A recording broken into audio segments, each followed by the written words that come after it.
செய்திக்குள்ளாக நாம் கடந்து செல்வோம். வாசிக்கலாம். சங்கீதங்களின் புஸ்தகம் 102வது அதிகாரம் 13வது வசனத்தை நாம் வாசிக்க கேட்போம். தேவரீர் எழுந்தருளி சீயோனுக்கு இறங்குவீர், அதற்கு தயை செய்யும் காலமும் அதற்காக குறித்த நேரமும் வந்தது. அதற்கு தயை செய்யும் காலமும் அதற்கு குறித்த நேரமும் வந்தது. அல்லேலூயா. தேவன் நம்முடைய வாழ்க்கையிலே தயை செய்கிற காலமும் அதற்கான குறித்த நேரமும் வந்திருக்கிறது. ஆமென். இந்த உலகத்துல அநேக காலங்கள் இருக்கு இல்லையா? இலையுதிர் காலம் இருக்கு, வசந்த காலம் இருக்கு, மழை காலம் இருக்கு, வெயில் காலம் இருக்கு, இப்படி பல காலங்கள் இருக்கிறது. அதே போல பிரசங்கியின் புஸ்தகத்திலே சாலமோன் ஞானி அங்கே ஒரு சில காலங்களை அவர் குறிப்பிடுகிறார். பிரசங்கி 3வது அதிகாரத்திலே நாம் வாசிப்போம் என்றால் அங்கே அழ ஒரு காலம் இருக்கிறது, நகைக்க ஒரு காலம் இருக்கிறது, புலம்ப ஒரு காலம் இருக்கிறது, நடனம் பண்ண ஒரு காலம் இருக்கிறது, யுத்தம் செய்ய ஒரு காலம் இருக்கிறது, சமாதானம் பண்ண ஒரு காலம் இருக்கிறது.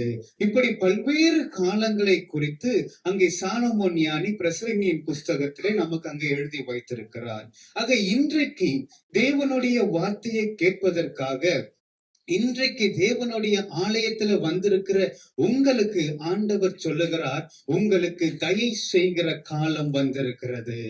அல்லேலூயா. உங்களுக்கு தயை செய்கிற காலமும் அதற்கான நேரமும் இன்றைக்கு வந்திருக்கிறது. வாசிக்கலாம். சங்கீதம் 142வது அதிகாரம் 7வது வசனத்தை வாசிப்போம். உமது நாமத்தை நான் துதிக்கும்படி என் ஆத்துமாவை காவலுக்கு நீங்களாக்கிவிடும்.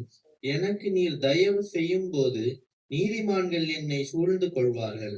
எனக்கு நீர் தயவு செய்யும் போது நீதிமான்கள் என்னை சூழ்ந்து கொள்கிறார்கள். நம்முடைய வாழ்க்கையிலே தேவன் நமக்கு நல்ல பரிசுத்தவான்களை தேவன் நமக்கு கொடுத்திருக்கிறார். நமக்கு நல்ல ஆலோசனைகளை வழங்கும்படி தேவன் நமக்கு நல்ல ஆவிக்குரிய போதகர்களை நமக்கு தேவன் நமக்கு கொடுத்திருக்கிறார். ஆமென். ஆவிக்குரிய போதகரம்மாவை தேவன் நமக்கு கொடுத்திருக்கிறார். அது போல நமக்கு உதவி செய்யும்படியாக நல்ல மனிதர்களை தேவன் எழுப்பியிருக்கிறார். அல்லேலூயா. இதெல்லாம் எதை காண்பிக்கிறது? இதெல்லாம் தேவனுடைய தயவை நமக்கு காண்பிக்கிறது. ஆமென். அப்ப இன்றைக்கு ஆண்டவர் நமக்கு கொடுக்கிற ஒரு வாக்கு என்ன? உங்களுக்கு தயை செய்யும் காலமும் அதற்கான நேரமும் வந்தது. ஆமென். தேவன் ஏன் நமக்கு தயை செய்கிறார், அல்லது தேவன் எப்படி நமக்கு தயை செய்ய போகிறார்? முதலாவது, தேவன் உங்களுடைய பிரயாசத்தின் பலன் கிடைக்கும்படி தேவன் தயவு செய்ய போகிறார். நம்முடைய பிரயாசத்தின் பலனை நாம் அடையும்படி தேவன் நமக்கு தயை செய்ய போகிறார். வாசிக்கலாம். சங்கீதம் 128வது அதிகாரம் 2வது வசனம்.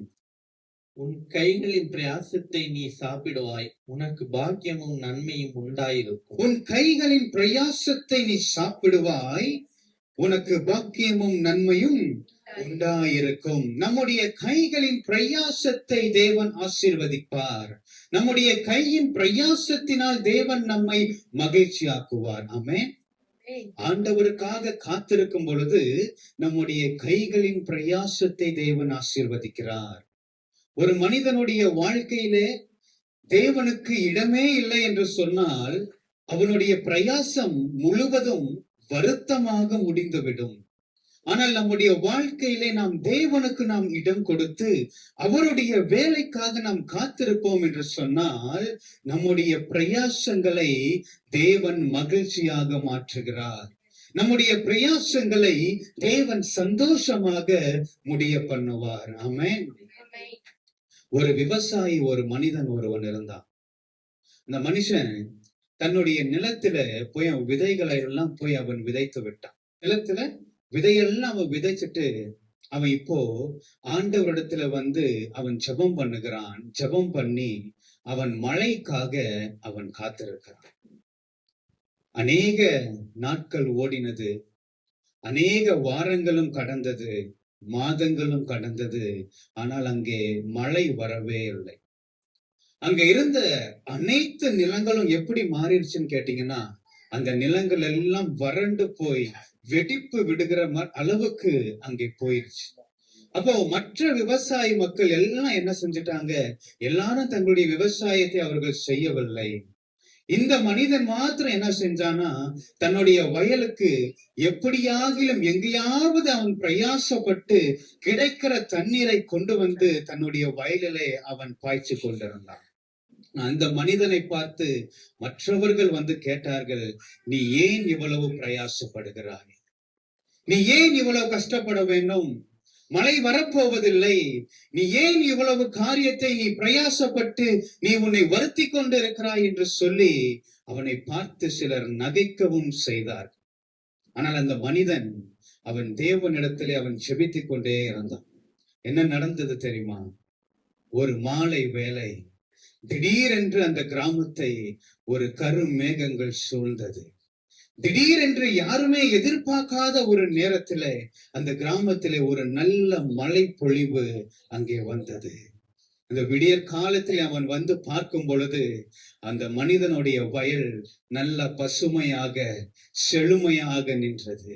ஆனால் எந்த மனிதர்கள் எல்லாம் பிரயாசப்படவில்லையோ அவர்களுடைய நிலங்கள் எல்லாம் வெறுமையான நிலங்களாக, வெறும் சேரும் தண்ணீரும் இருக்கிற இடங்களாக காணப்பட்டது.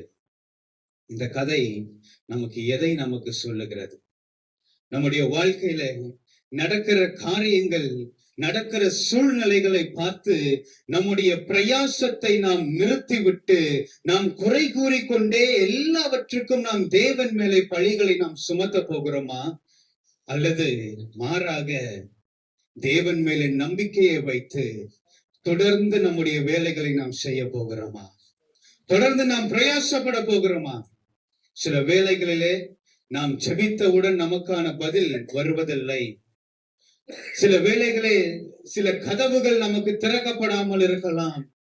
ஆசீர்வாதம் வருவதற்கான வழிகள், அதனுடைய அறிகுறியே நமக்கு தென்படாமல் இருக்கலாம். ஆனால் அப்படிப்பட்ட நேரத்திலே நாம் என்ன செய்ய போகிறோம்? நம்முடைய பிரயாசத்தை நாம் வீணாக்க போகிறோமா? அல்லது நம்முடைய பிரயாசத்தை நாம் தொடர்ந்து நாம் செய்து தேவனுடைய இரக்கத்துக்காக, தயவுக்காக நாம் காத்திருக்க போகிறோமா? ஹல்லேலூயா. ஆண்டவர் சொல்லுகிறார், உனக்கு தயை செய்யும் காலம் வந்தது, அதற்கான நேரமும் வந்தது. ஆமென். தானியேலுடைய வாழ்க்கையில நாம் பார்ப்போம் என்று சொன்னால், தானியேலை தூக்கி சிங்க கெபியிலே போட வேண்டும் என்று ராஜாவாலே ஒரு அரசாணை வெளியிடப்படுகிறது. எதற்காக தானியேலை எடுத்து சிங்க கெபியில போடணும்? தானியேல் யாரையும் கொலை செய்தாரா? அல்லது திருடினாரா? அல்லது யாரையாவது அவர் ஏமாற்றினாரா? எதற்காக? தானியேலை குற்றம் பிடிக்க முடியவில்லை என்று தானியேலுக்காகவே ஒரு சட்டத்தை இயற்றினார்கள். 30 நாள் அளவும் ராஜாவை தவிர வேற யாரும் என்ன செய்யக்கூடாது? வணங்கக்கூடாது. ஆனால் தானியேல் அதற்காக அவர் பயப்படவில்லை. வசனம் சொல்லுகிறது, தான் முன் செய்தது போலவே தானியேல் தொடர்ந்து 3 வேளையும் தேவனை துதித்தார். ஹல்லேலூயா.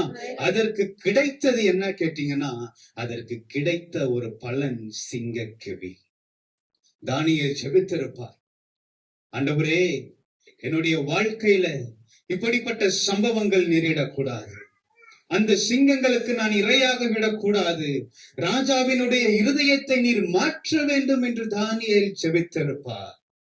அந்த சிங்கத்தின் கெவி வாசலுக்கு போகிற வரையில தானியேல் நினைத்திருப்பார், தேவன் எப்படியாவது தேவன் ராஜாவின் இருதயத்தை மாற்றுவார். தேவன் எப்படியாவது ராஜாவின் கண்களில எனக்கு தயவு கிடைக்கும்படி தேவன் செய்வார் என்று தானியேல் நினைத்திருக்கலாம். நம்முடைய தேவன் நாம் நினைக்கிற மாதிரி அவர் காரியங்களை செய்கிறவர் அல்ல. அவர் யோசனையில் பெரியவர், அவர் செயல்களிலே வல்லமை உள்ள தேவனாய் அவர் இருக்கிறார். அல்லேலூயா. ஒருவேளை நீங்க நினைக்கலாம், ஐயோ, என் வாழ்க்கையில இந்த காலகட்டத்திலே தேவன் எனக்கு உதவி செய்தால் நலமாயிருக்கும், இந்த காலகட்டத்தை இந்த குறித்த நேரத்திலே நான் தாண்டுவேன் என்று சொன்னால் எனக்கு உதவி செய்ய முடியாது, என்னை காப்பாற்ற என்னை யாராலும் முடியாது என்று நீங்கள் நினைக்கலாம். நம்முடைய தேவன் காலங்களுக்கும் சமயங்களுக்கும் அவர் அப்பாற்பட்ட தேவனாயிருக்கிறார். ஹல்லேலூயா. அங்க என்ன செய்தார்? ஆண்டவர் ராஜாவினுடைய இருதயத்தை மாற்றவில்லை, மாறாக தேவன் சிங்கங்களின் வாய்களை தேவன் கட்டி போட்டார். ஹல்லேலூயா. தேவன் சிங்கங்களின் வாய்களை கட்டி போட்டு தாம் வல்லமையுள்ள தேவன் என்பதை தேவன் விளங்க பண்ணினார். ஒருவேளை ராஜாவினுடைய இருதயத்தை தேவன் மாற்றி இருந்தால் அங்க இருக்கிற ஜனங்கள் எல்லாம் நினைத்திருப்பார்கள், தானியேல் ராஜாவுக்கு பிரியமானவனா இருந்தபடியினால ராஜா தானியேலுக்கு இரக்கம் செய்தார். அதற்கு தேவன் விரும்பவில்லை. அந்த ராஜாவும் அறிந்து கொள்ள வேண்டும், தானியேலோடு கூட ஒரு ஜீவனுள்ள தேவன் இருக்கிறார். ஹல்லேலூயா. அங்க என்ன நடந்தது? ஒரு கட்டளை பிறப்பிக்கப்படுகிறது, தானியேலுடைய தேவனை தவிர வேற எந்த தெய்வத்தையும் வணங்கக்கூடாது. ஹல்லேலூயா. உங்களுடைய வாழ்க்கையில சில போராட்டங்கள் தொடர்ந்து வந்து கொண்டே இருக்கிறதா? நான் ஜெபிக்கிறேன், ஆனாலும் எனக்கு ஒரு பலனையும் நான் காணவில்லை, ஒரு ஆசீர்வாதத்திற்கான வழியையும் நான் காணவில்லை, ஒரு நன்மையும் என்னுடைய வாழ்க்கையில நான் இதுவரையில நான் காணவில்லை என்று நீங்கள் சொல்வீர்களானால் இன்றைக்கு ஆண்டவர் உங்களுக்கு சொல்லுகிறார், அதை காட்டிலும் ஒரு மேலான ஒரு திட்டத்தை தேவன் உங்களுக்கு வைத்திருக்கிறார். ஹல்லேலூயா. ஒரு மேலான ஒரு திட்டத்தை தேவன் வைத்திருக்கிறார். உங்கள் மூலியமாக உங்கள் குடும்பம் ஆயத்தப்பட போகிறது. ஹல்லேலூயா. உங்கள் மூலமாக தேவன் தேசத்தை சந்திக்க போகிறார். உங்கள் மூலமாக தேவன் இந்த நாட்டை சந்திக்க போகிறார். இந்த பட்டணத்தை தேவன் சந்திக்க போகிறார். அதற்காக தேவன் ஒரு பெரிய திட்டத்தை தேவன் வைத்திருக்கிறார். ஹல்லேலூயா. ஆமென். லூக்கா 5வது அதிகாரம் 5வது வசனத்தை வாசிப்போம். அதற்கு சீமோன், ஐயரே, முழுதும் நாங்கள் பிரயாசப்பட்டும் ஒன்றும் அகப்படவில்லை, ஆகிலும் உம்முடைய வார்த்தையின்படியே வலையை போடுகிறேன் என்றான். சீமோன் பேதுரு சொல்லுகிறார் ஆண்டவரிடத்துல, ஆண்டவரே, நாங்கள் முழுவதும் நாங்கள் என்ன செய்கிறோம்?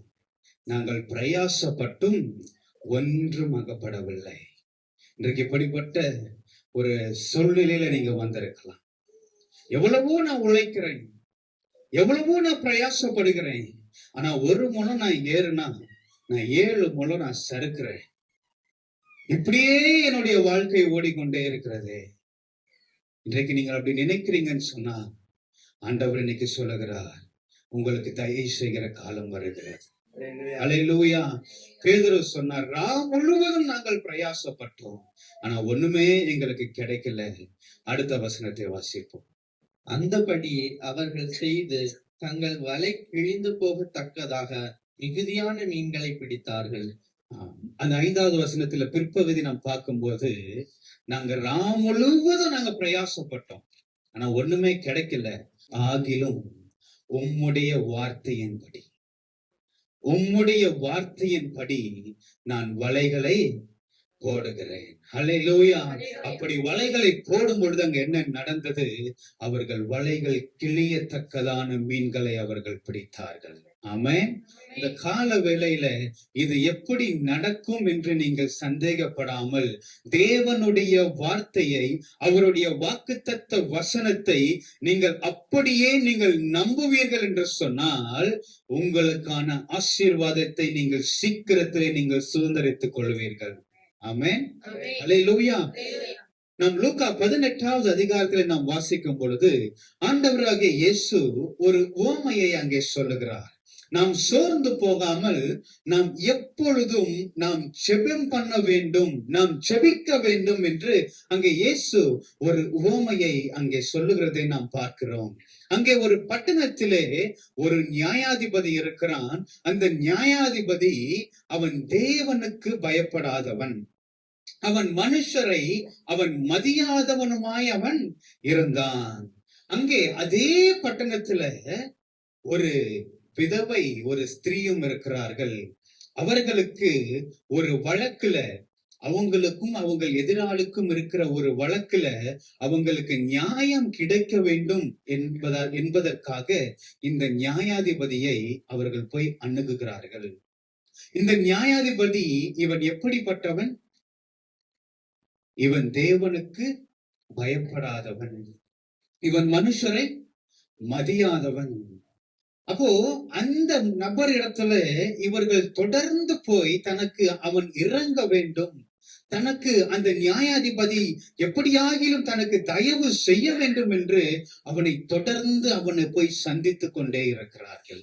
ஒரு நாள் அந்த நியாயாதிபதி இந்த ஸ்திரீ தன்னை தொடர்ந்து வந்து தன்னை அலட்டாதபடிக்கு அவளுக்கு நன்மை செய்ய வேண்டும் என்று தன்னுடைய உள்ளத்திலே அவன் சொல்லிக் கொண்டான். இந்த வசனத்துல நாம் வாசிக்கிறோம், லூக்கா 18:7 நாம் வாசிக்கும் பொழுது இயேசு சொல்லுகிறார், அந்த நியாயாதிபதி சொல்லுகிறதை சிந்தித்து பாருங்கள். வாசிப்போம், லூக்கா 18:6. பின்னும் கர்த்தர் அவர்களை நோக்கி, அநீதியுள்ள அந்த நியாயாதிபதி சொன்னதை சிந்தித்து பாருங்கள். அல்லேலூயா.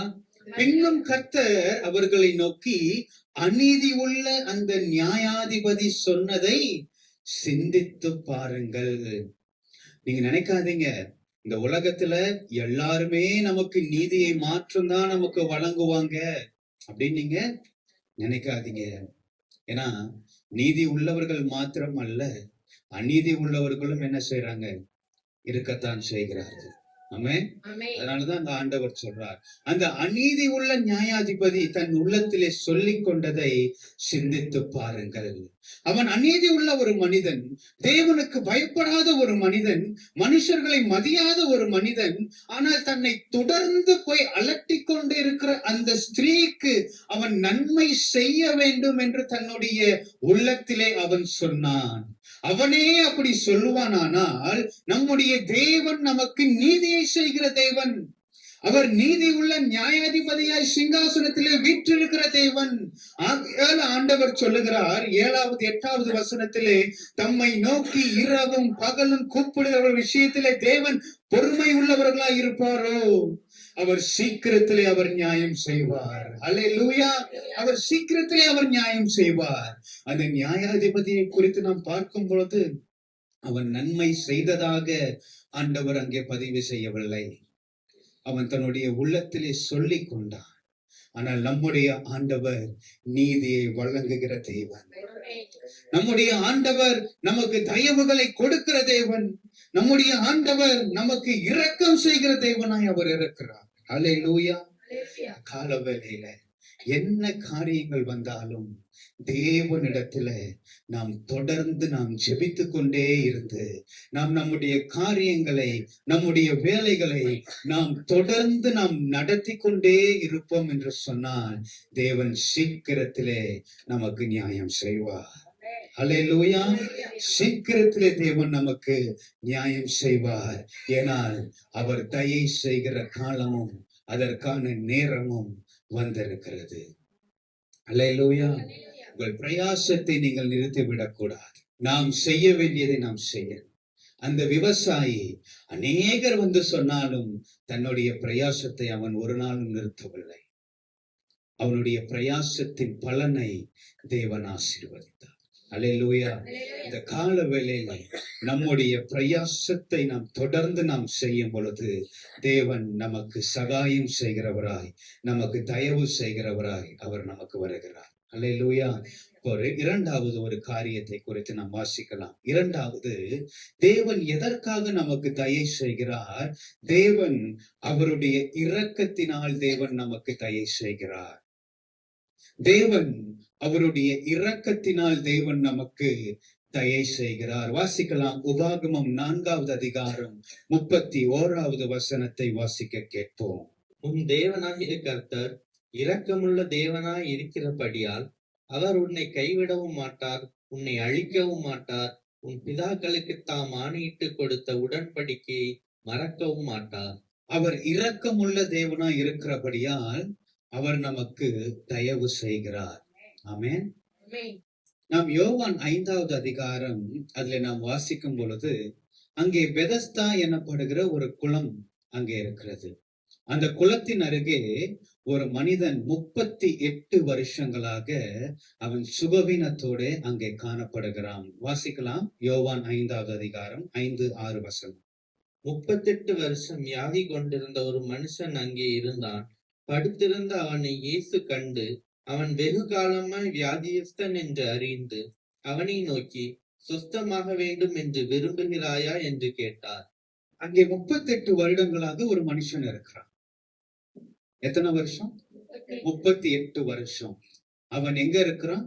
பெதஸ்தா என்கிறதான குளத்தின் அருகே. இந்த பெதஸ்தா குளத்திற்கு ஒரு விசேஷம் இருக்கு. இப்போ திருநெல்வேலி இருட்டுக்கடைன்னா நம்ம என்ன சொல்லுவோம்? அல்வான்னு சொல்லுவோம் இல்லையா? மதுரைனா மல்லின்னு சொல்லுவோம். அப்போ அதே போல எப்படி திருநெல்வேலிக்கு ஒரு விசேஷம் இருக்குது, எப்படி மதுரைக்கு ஒரு விசேஷம் இருக்குது, எப்படி ஹைதராபாத்னா பிரியாணின்னு சொல்லி அதுக்கு ஒரு விசேஷத்தை நம்ம வச்சிருக்கிறோம் இல்ல, அது போல இந்த பெதஸ்தா குலத்துக்கு ஒரு விசேஷம் இருக்கு, ஒரு ஸ்பெஷல் இருக்கு. அது என்ன அப்படின்னா, அந்த குளத்தின் தண்ணீரை தேவ தூதன் வந்து அந்த தண்ணீரை கலக்குவான். அப்படி அந்த தண்ணீர் கலக்கப்படும் போது எந்த மனுஷன் முந்தி அந்த தண்ணீரை அவன் இறங்குறானோ அவனுக்கு எப்பேற்பட்ட வியாதி இருந்தாலும் அது அவனுக்கு குணமாக்கப்படும். ஆக இந்த மனுஷன் அந்த குளத்தின் அருகே 38 வருஷமாக இருக்கிறான். ஆண்டவராகிய இயேசு அவனை தேடி போகிறார். அவர் சொல்றார், அங்க வசனத்துல நாம் வாசித்தோம், அவன் வெகு காலமாய் வியாதியஸ்தன் என்பதை அறிந்து தேவன் அவனை பார்த்து, நீ சுகமாக வேண்டும் என்று விரும்புகிறாயா என்று ஆண்டவர் கேட்டார். ஆண்டவராகிய இயேசு இந்த உலகத்துல வந்து அவர் வாழ்ந்தது 33 வருஷம் தான் ஆண்டவர் இந்த பூமியில வாழ்ந்தார். ஆனால் அந்த மனுஷன் 38 வருஷங்களாக அவன் குளத்தின் அருகே அவன் இருக்கிறான். அப்படி என்றால் ஆண்டவராகிய இயேசு இந்த உலகத்திலே பிறக்கிறதற்கு முன்பதாக இருந்து அவன் அங்கே இருக்கிறான். அல்லேலூயா. அந்த மனிதனை பார்த்து ஆண்டவர் கேட்கிறார், நீ சுகமாக விரும்புகிறாயா? அப்ப அந்த மனுஷன் சொல்றான், ஆண்டவரே, என்னை அந்த குளத்திலே என்னை கொண்டு போய் விடுவதற்கு எனக்கு ஆள் இல்லை. அந்த குளத்திலே என்னை கொண்டு போய் விடுவ எனக்கு தயை செய்ய எனக்கு ஆட்கள் இல்லை, எனக்கு இரக்கம் காண்பிக்க எனக்கு ஆட்கள் இல்லை என்று சொல்லி அவன் ஆண்டவரிடத்தில் அவன் சொல்லும் பொழுது அங்கே ஆண்டவர் அவனுக்கு ஒரு அற்புதமான ஒரு சுகத்தை தேவன் கொடுத்தார். அல்லேலூயா. உன் படுக்கையை நீ எடுத்துக்கொண்டு நட என்று சொன்ன மாத்திரத்திலே அவன் அங்கே சுகமானான் என்று நாம் வாசிக்கிறோம். அல்லேலூயா. நல்லா யோசிச்சு பாருங்க, 38 வருஷம் அந்த மனுஷனுக்கு உறவினர்கள் இருந்திருக்கலாம், நண்பர்கள் இருந்திருக்கலாம், ஆனால் தன்னுடைய வாழ்க்கையில ஒரு பலவீனம், ஒரு சுகவீனம் வந்த போது அவனுக்கு இரக்கம் காண்பிக்க அவனுக்கு யாருமே இல்லை. அவனை கொண்டு போய் அந்த குளத்தில இறக்கி விடுவதற்கு அங்கே ஆட்கள் இல்லை. அவனே முயற்சி செய்து அந்த குளத்தின் அருகே போனாலும் அவன் இறங்குறதுக்கு முன்னாடி வேற ஒருவன் இறங்குகிறான். அந்த அவனு மேல ஒரு ஜனத்துக்கும் இரக்கம் வரவே இல்லை. ஒருவேளை அப்படிப்பட்ட ஒரு சூழ்நிலையை இன்னைக்கு நீங்க யாராவது கடந்து போறீங்கன்னு சொன்னா, எனக்கு உதவி செய்ய யாருமே இல்லை, என்னுடைய குடும்பத்தினர்களால் நான் கைவிடப்பட்டிருக்கிறேன், எனக்கென்று இரக்கம் காண்பிக்க யாரும் இல்லை, எல்லாராலும் நான் புறக்கணிக்கப்பட்டு நான் தனிமையாய் நான் வாழ்ந்து கொண்டிருக்கிறேன், எனக்காக யார் இந்த காரியத்தை செய்வா, எனக்கு யார் கருணை காண்பிப்பா என்று நீங்கள் இருப்பீங்கன்னு சொன்னா, அந்த மனுஷனுக்கு 38 வருஷம் ஆண்டவர் பிறக்கிறதுக்கு முன்பதாகவே அங்க இருந்தான். ஆனா இன்றைக்கு ஆண்டவர் ஆகிய இயேசு அவர் பிறந்து விட்டார். அல்லேலூயா. அவர் தம்முடைய இரக்கத்தினாலே அவர் பிறந்து அவர் அவனுக்கு போய் சுகத்தை கொடுத்த அந்த தெய்வம் இந்த கால வேளையில உங்களுடைய வாழ்க்கையிலையும் தேவன் தயை செய்ய அவர் ஆயத்தமாய் அவர் இருக்கிறார். அல்லேலூயா. அவர் திக்கற்ற பிள்ளைகளுக்கு அவர் தகப்பனாய் அவர் இருக்கிறார். யாருமே உதவி செய்ய வர முடியவில்லை என்று சொன்னார், அந்த இடத்திலும் நமக்கு உதவி செய்ய நம்முடைய ஆண்டவர் நமக்கு போதுமானவராய் அவர் நமக்கு இருக்கிறார். ஆமென். எந்த இடத்திலும் வந்து நம்மை மீட்டெடுக்கிறார். அல்லேலூயா. நம்முடைய தேவன் அவருடைய இரக்கத்தினாலே நமக்கு தயை செய்கிறார். நம்முடைய வாழ்க்கையில நாம் செய்கிற நன்மைகளை வைத்து அல்லது நம்முடைய உண்மையை வைத்து அல்ல, தேவன் தம்முடைய இரக்கத்தினாலே தேவன் நமக்கு தயை பாராட்டுகிறார். அல்லேலூயா. அவருடைய தயை எப்படிப்பட்ட தயை தெரியுமா? இந்த மனு குலத்தை மீட்டு எடுப்பதற்காக தேவன் தம்முடைய ஒரே பேரான குமாரனை இந்த உலகத்துல தேவன் அனுப்பி உங்களையும் என்னையும் அவர் மீட்டெடுத்திருக்கிறார். அல்லேலூயா. ஆமென். இரண்டாவது, அவருடைய தயவுனாலே தேவன் நமக்கு இறங்குகிறார். மூன்றாவது ஒரு காரியத்தை நாம் வாசிப்போம். மூன்றாவது, அந்த தயவை நாம் காத்துக்கொள்ள வேண்டும். மூன்றாவது, அந்த தயவை நாம் காத்துக்கொள்ள வேண்டும். வாசிக்கலாம். லூக்கா 7வது அதிகாரம் 4வது வசனம். அவர்கள் இயேசுவினிடத்தில் வந்து அவரை கருத்தாய் வேண்டிக் கொண்டு, நீர் இந்த தயவு செய்கிறதற்கு அவன் பாத்திரனாய் இருக்கிறான்.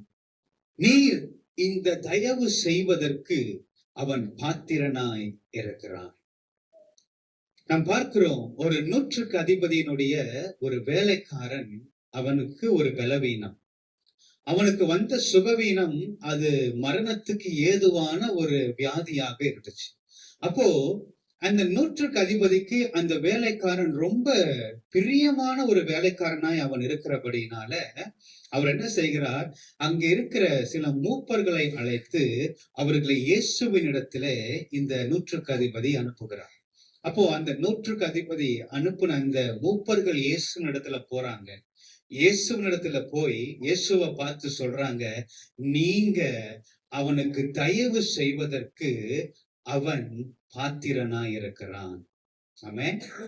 அவன் பாத்திரனா இருக்கிறான் அப்படின்னு சொன்னா அது என்ன சொல்லலாம்? இன்னும் சரியா சொல்லணும்னு சொன்னா அவன் ஒர்த்தியா இருக்கிறான், அவன் தகுதி உள்ளவனாய் அவன் இருக்கிறான். ஆமென். அந்த இரக்கத்துக்கு, தேவனுடைய தயவுக்கு அந்த மனிதன் தகுதி உள்ள ஒரு ஆளாய் அவன் இருக்கிறான் அப்படின்னு சொல்றாரு. ஆனா இப்ப இத கேட்ட உடனே ஆண்டவராகிய இயேசுவும் உடனே அவர்களோட கூட வருகிறார். ஆனால் அதற்குள்ளாக இந்த 100க்கு அதிபதி அவர் என்ன செய்கிறார், அவனுடைய சிநேகிதனை எல்லாம் அவர் அழைத்து அவர் இயேசுவினிடத்திலே அவர் அனுப்புகிறார். வாசிக்கலாம். 6வது வசனத்தை வாசிப்போம். அப்பொழுது இயேசு அவர்களுடனே கூட போனார். வீட்டுக்கு சமீபமான போது 100க்கு அதிபதி தன் சிநேகிதரை நோக்கி, நீங்கள் அவரிடத்தில் போய், ஆண்டவரே, நீர் வருத்தப்பட வேண்டாம், நீர் என் வீட்டு வாசலுக்குள் பிரவேசிக்க நான் பாத்திரன் அல்ல. அடுத்த வசனம். நான் உம்மிடத்தில் வரவும் என்னை பாத்திரனாக எண்ணவில்லை. ஒரு வார்த்தை மாத்திரம் சொல்லும், அப்பொழுது என் வேலைக்காரன் சொஸ்தமாவான். அல்லேலூயா.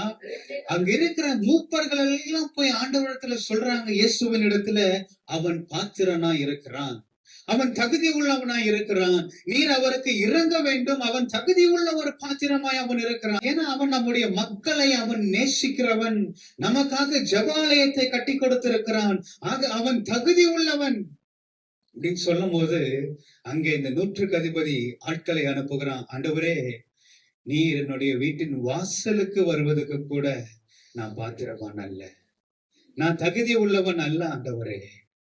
ஆண்டவரே, நான் உங்ககிட்ட வர்றதுக்கும் நான் தகுதி உள்ளவன் அல்ல. அவன் தன்னைத்தானே அவன் தாழ்த்தினான், அவன் தன்னைத்தானே தாழ்த்தினான்.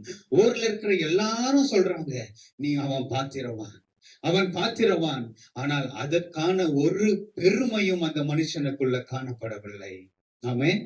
வசனம் சொல்லுகிறது, தேவன் பெருமை உள்ளவர்களுக்கு எதிர்த்து நிற்கிறார், தாழ்மை உள்ளவர்களுக்கு அவர் கிருபைகளை தேவன் அளிக்கிறார். அல்லேலூயா. இன்னைக்கெல்லாம் சில ஆட்கள் சில காரியங்களை செஞ்சுட்டாலே ஒரு பெருமை வந்துருது இல்ல, தான் முதன்மையான இடத்துல வந்து நிக்கணும், தன்னை விட்டு யாரும் என்ன செய்யக்கூடாது, வந்துடக்கூடாது. உடனே ஒரு பெருமை. அவன் தகுதி உள்ளவன், ஆனால் தன்னை தாழ்த்தினான், தன்னை முற்றிலுமாய் தாழ்த்தினான். ஆண்டவரே, நான் பாத்திரன் அல்ல, ஆண்டவரே நான் பாத்திரன் அல்ல, நீர் ஒரு வார்த்தையை நீ சொல்லும், என்னுடைய வேலைக்காரன் சொஸ்தமாவான். ஆமென். ஆண்டவராகிய இயேசு சொன்ன ஒரு வார்த்தையை வாசிப்போம். வாசிங்க அதை. இயேசு இவைகளை கேட்டு அவனை குறித்து ஆச்சரியப்பட்டு திரும்பி தமக்கு பின் செல்கிற திரளான ஜனங்களை நோக்கி, இஸ்ரவேலருக்குள்ளும் நான் இப்படிப்பட்ட விசுவாசத்தை காணவில்லை என்று உங்களுக்கு சொல்லுகிறேன் என்றார். அனுப்பப்பட்டவர்கள் வீட்டுக்கு திரும்பி வந்தபோது வியாதியாய் கிடந்த வேலைக்காரன் சுகமடைந்திருக்கிறதை கண்டார்கள். அல்லேலூயா. ஆண்டவராகிய இயேசு சொன்னார், இஸ்ரவேலுக்குள்ள இப்படிப்பட்ட ஒரு விசுவாசத்தை நான் பார்க்கவில்லை. ஆமென். அனுப்பப்பட்டவர்கள் எல்லாம் திரும்ப வந்து பார்க்கிறார்கள், வேலைக்காரன் சொஸ்தமாகி காணப்பட்டான். ஆமென். காரணம், அவன் பாத்திரவனாய் இருந்த போதிலும் தன்னை தாழ்த்தினான். இன்றைக்கு ஆண்டவருடைய தயையை நாம் இழந்து விடக்கூடாது. அப்போஸ்தலனாகிய பவுல் சொல்லுகிறார், நீங்க ரோமர் 2வது அதிகாரம் 4வது வசனத்தை வாசிப்போம். ரோமர் 2:4. அல்லது தேவ தயவு நீ குணப்படும்படி உன்னை ஏவுகிறதென்று அறியாமல் அவருடைய தயவு, பொறுமை, நீடிய சாந்தம் இவைகளின் ஐஸ்வர்யத்தை அசட்டை பண்ணுகிறாயோ? கேக்குறார் பவுல் சொல்றாரு பாருங்க, தேவனுடைய பொறுமை, தயவு, நீடிய சாந்தம் இவைகளை அசட்டை பண்ணுகிறாயோ? காரணம், எப்படி இந்த நூற்றுக்கு அதிபதிக்கு அந்த மெய்ப்பர்கள் போய் தேவனிடத்துல அவனுக்காக வேண்டினார்களோ, அதே போல இன்றைக்கு குமாரனாகிய இயேசு கிறிஸ்துவும் உங்களுக்காகவும் எனக்காகவும் அவர் பரிந்து பேசுகிறார். தன்னுடைய தகப்பனிடத்திலே, பிதாவினிடத்திலே அவர் நமக்காக பரிந்து பேசுகிறார். என்ன பேசுகிறார்? இந்த மனிதனுக்காகவும் இந்த மனுஷக்காகவும் நான் என்னுடைய இரத்தத்தை நான் சிந்தி இருக்கிறேன், ஆகையால எனக்காக இவனுக்கு நீ தயவு பாராட்ட வேண்டும். அதை நீர் நினைவு கூர்ந்து இவங்களுக்கு நீங்க இரக்கம் பாராட்ட வேண்டும் என்று ஆண்டவராகிய இயேசு நமக்காக அவர் பரிந்து பேசுகிறார். ஆக அந்த பரிந்து பேசுகிற காரியத்தை நம்ம என்ன செய்யக்கூடாது? அதை அசட்டை பண்ணக்கூடாது, அதை அட்வான்டேஜா நம்ம எடுக்க கூடாது. அல்லேலூயா, ஆமென். அன்றைக்கு யூத ஜனங்கள் சொன்னாங்க, ஆண்டவருடைய இரக்கம் இருக்கிறபடினால நாம் மனம் திரும்ப வேண்டியதில்லை, நாம் மனம் திரும்ப வேண்டியதில்லை என்று அவர்கள் இருந்தார்கள். இன்றைக்கும் அதே மனப்பான்மையை சில மனிதர்களும் வைத்திருக்கிறார். நாம் கிருபையின் காலத்தில் நாம் இருக்கிறபடினால நாம் என்ன தவறு நாம் செய்தாலும் தேவன் அதை மன்னித்துக் கொண்டே இருப்பார். ஆக நாம் தவறு செய்து கொண்டே இருக்கலாம், அது தவறே இல்லை. எது தவறு இல்லை? நீங்க தவறு செய்து கொண்டே இருப்பீங்களா, அது தவறே இல்லை. ஆண்டவர் மன்னிச்சிருவார். இது ஒரு தவறான ஒரு எண்ணம். அல்லேலூயா. தேவனுடைய தயவையும் பொறுமையும் நீடிய சாந்தத்தையும் நாம் அசட்டை பண்ணாமல் நாம் இருக்க வேண்டும். ஆமென். ரோமர் 11:22 வாசிப்போம். ஆகையால் தேவனுடைய தயவையும் கண்டிப்பையும் பார், விழுந்தவர்களிடத்திலே கண்டிப்பையும் உன்னிடத்திலே தயவையும் காண்பித்தார். அந்த தயவிலே நிலைத்திருப்பாயானால் உனக்கு தயவு கிடைக்கும், நிலைத்திராவிட்டால் நீயும் வெட்டுண்டு போவாய். அல்லேலூயா. அந்த தயவுல நிலைத்திருப்பாயானால் உனக்கு தயவு கிடைக்கும், இல்லையானால் நீயும் வெட்டுண்டு போவாய். அப்ப தேவனுடைய தயவு அப்படின்னு சொன்னா, தேவன் மேல இருக்கிற விசுவாசத்துல நிலைத்திருக்கணும். அவரை தொடர்ந்து அவர் மேல இருக்கிற நம்பிக்கையில உறுதியா இருக்கும் பொழுது தயவு நமக்கு கிடைக்கிறது. அப்ப எந்த மனிதர்கள் எல்லாம் தேவனிடத்திலிருந்து தன்னுடைய விசுவாசத்தை எடுக்கிறார்களோ அவர்கள் கிறிஸ்தவர்கள் அல்ல. ஆமென். அவர்கள் கிறிஸ்தவர்கள் அல்ல. ஏனென்றால் ஒரு உண்மை கிறிஸ்தவன் தேவன் மேல இருக்கிற நம்பிக்கையை ஒரு நாளும் அவன் எடுத்து போட மாட்டான். அல்லேலூயா. அதனாலதான் அங்கே சொல்லுகிறார், ஆகையால் தேவனுடைய தயவையும் கண்டிப்பையும் பார், விழுந்தவர்களிடத்திலே கண்டிப்பு. விழுந்து போவார்கள் என்று சொன்னால் அவர்கள் தேவனுடைய ஜனம் அல்ல. அடுத்து உன்னிடத்தில் தயவையும் காண்பித்தார், அந்த தயவிலே நாம் நிலைத்திருக்க வேண்டும். அல்லேலூயா. அந்த தயவிலே நாம் நிலைத்திருக்க வேண்டும். ஆக விழுந்தவர்கள் அப்படின்னு சொன்னா, இஸ்ரவேல் ஜனங்கள் தேவனை அறிந்த போதிலும் அவர்கள் அநேக இடங்களிலே தேவனை பரீட்சை பார்த்து அவர்கள் விழுந்து போனார்கள். ஆகையால தேவன் தம்முடைய சுவிசேஷத்தை புறஜாதி மக்களாகிய நமக்கும் தேவன் அதை பிரசங்கிக்கும்படி தேவன் செய்தார். அல்லேலூயா. அந்த கிருபை நமக்கும் இன்றைக்கு ஆண்டவர் கொடுத்திருக்கிறார். அவருடைய தயவுனால, அவருடைய இரக்கத்தினால இன்றைக்கு ஆண்டவர் நமக்கும் ஒரு திறந்த வாசலை தேவன் வைத்திருக்கிறார். அல்லேலூயா. ஆக அவர்களையும் தேவன் வருகிற நாட்களில தேவன் அவர்களையும் தேவன் சந்திப்பார், அவர்களையும் தேவன் குணப்படுத்துவார். ஆமென். அல்லேலூயா. ஆக நம்ம இங்க இந்த காரியத்துல நாம் பார்க்கும் பொழுது அவர் மேல வைத்திருக்கிற அந்த நம்பிக்கையிலிருந்து நாம் பின்வாங்கி விடக்கூடாது. நம்முடைய காரியங்கள் எப்படி இருந்தாலும் அதை பார்த்து நாம் சோர்ந்து போய் நாம் பழைய நிலைமைக்கு நாம் திரும்பி போய்விட கூடாது. ஏனென்றால் வசனம் சொல்லுகிறது, நிற்கிறேன் என்று சொல்லுகிறவன் கீழே விழாதபடிக்கு எச்சரிக்கையாயிருக்க கடவன். ஹல்லேலூயா. ஆக அவருடைய தயவிலே நாம் நிலை நிற்கும்படி நாம் எச்சரிக்கையோட நாம் இருக்க வேண்டும். ஹல்லேலூயா. வசனம் சொல்லுகிறது, நாம் லூக்கா 15வது அதிகாரம் 28வது வசனத்தை வாசிப்போம். அப்பொழுது அவன் கோபம் அடைந்து உள்ளே போக மனதில்லாதிருந்தான். தகப்பனோ வெளியே வந்து அவனை வருந்தி அழைத்தான். தகப்பனோ வெளியே வந்து வருந்தி அழைக்கிறான். ஆனா குமாரன் எப்படி இருக்கிறான்? குமாரன் கோபப்பட்டு அவன் உள்ளே வர மனதில்லாதிருந்தான். காரணம், அவனுடைய இளைய குமாரன், இளைய சகோதரன் அவன் கடந்து போனாலும் அவன் திரும்ப வந்திருக்கிறான் தன்னுடைய தகப்பன் வீட்டுக்கு. தன்னுடைய பாவ நிலையை அவன் உணர்ந்து அவன் திரும்ப வந்த அவனை தன்னுடைய தகப்பன் அவனை திரும்ப வீட்டுக்குள்ளாக அவனை ஏற்றுக்கொண்டு அவனுக்காக கொளுத்த கன்றை அடித்து அவர் சந்தோஷப்படுகிறார். இந்த காரியத்தை மூத்தவன் கேட்கிறான். கேட்டுட்டு அவன் வர்றவன் வீட்டு வாசலுக்குள்ள வந்து நிக்கிறான். வீட்டுக்குள்ள அவனால வர முடியல. தகப்பன் அவனை வருந்தி கேட்கிறார், நீ உள்ளே வா. அவருடைய தயவு, அவருடைய இரக்கம் நாம் அசட்டை பண்ணிவிடக் கூடாது. எப்பொழுதுமே கதவு திறந்தே இருக்கும் என்று நாம் சொல்ல முடியாது. ஒரு நாள் வரும், அன்றைக்கு கதவு அடைக்கப்படும். அன்றைக்கு கதவு அடைக்கப்பட்டால் நாம் எங்கே போவோம்? அவருடைய தயவை நாம் அசட்டை பண்ணிவிடக் கூடாது. முடிவு பரியந்தம் நிலை நிற்பவனே ரட்சிக்கப்படுவான். அல்லேலூயா. ஆக தேவனுடைய தயவு இரக்கத்தை முடிவு வரையில நாம் அதை காத்து கொள்ளுவோம். தேவன் நமக்காக தயவு செய்கிற காலத்தை தேவன் நமக்கு கொடுக்கிறார். அந்த நேரமும் வந்திருக்கிறது.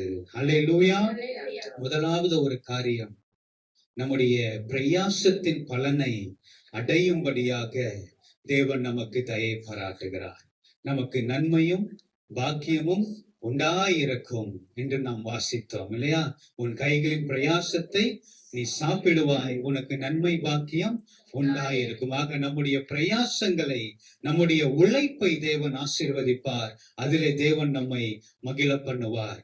இரண்டாவது, அவருடைய இரக்கத்தினாலே தேவன் நமக்கு தயவுகளை கொடுக்கிறார். ஆமென். நமக்கு உதவி செய்ய ஒரு மனிதனாலும் முடியாது என்ற நேரம் இருந்தாலும் அந்த இடத்திலும் தேவன் அவருடைய தயவின் நிமித்தமாக நமக்கு இறங்கி தேவன் நம்மை விடுவிக்கிறவராயிருக்கிறார். மூன்றாவது, அந்த தயவை நாம் அசட்டை பண்ணி விடாதபடிக்கு நாம் அதற்கு பாத்திரவான்களாக நம்மை காத்துக்கொள்வோம். தேவன் நம்மை ஆசீர்வதிப்பார்.